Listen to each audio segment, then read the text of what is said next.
My friend Martin Cade always says sugarcane is the magical grass. And it's true. It can be something that you can have food out of or drinks out of. It's something you can give to animals. It's something that has so many uses. So cachaça is made from fresh pressed, cut, fermented, and distilled cane. Cachaça itself is earthier, it's drier, it has very much a sense of place. And the process is so historical and been done this way for so long. Cachaça is one of the earliest spirits in the New World, maybe the earliest. It's very impressive to have this process and still be able to produce decent quantities with great quality. And the beauty is in the simplicity, I think. Mineral water flows down and powers a water wheel that powers the crusher that churns the cane.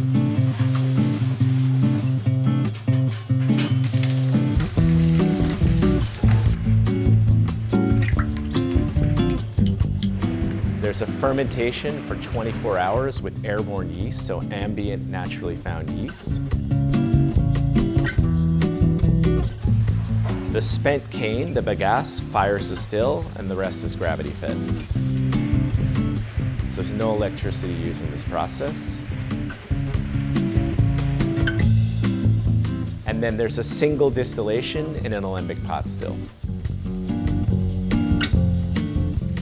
We then put that cachaça into different vessels. For the prata, the unaged, it goes into stainless steel to rest and to solidify.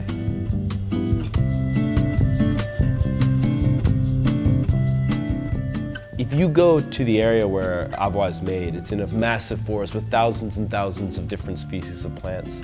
And many of them they've used for hundreds of years at this point to age this spirit in. And so today there's 30 different types of woods they use to age cachaça. And they taste so different. Cachaça is aged in 30 plus types of wood. So we have French oak, which was kind of the first type, but then many native woods that we work with, including Amburana, Balsamo, Jequitiba Hosa, and Tapi Noir. And these barrels have really unique flavor profiles to them. They are larger, 3,000, 5,000 liter barrels with no toasting or charring. So they impart this truly unique flavor to the cachaça.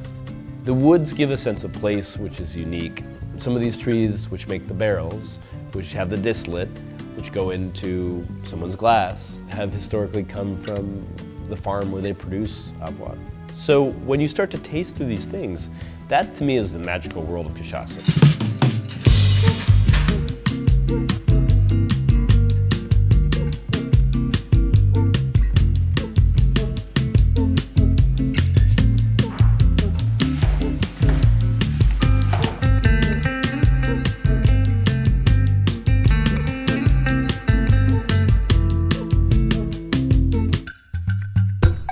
So the farm is a magical place. It's incredibly beautiful, very remote. Joining us on this trip are a few key bartenders, bar directors, or owners of some places in the US, and then some rum enthusiasts. We are right now in the middle of the mountains in Brazil. We're in the farm and distillery that actually makes Avuá Cachaça.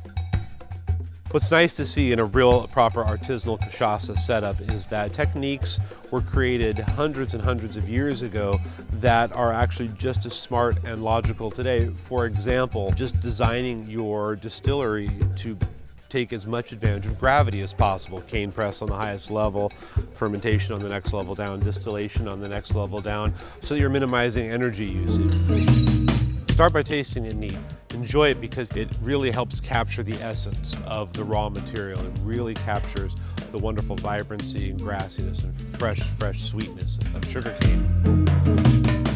And I think cachaça brings that. It brings like this green earthiness terroir to a spirit that is something new, and I think at this time and age is something that's really exciting.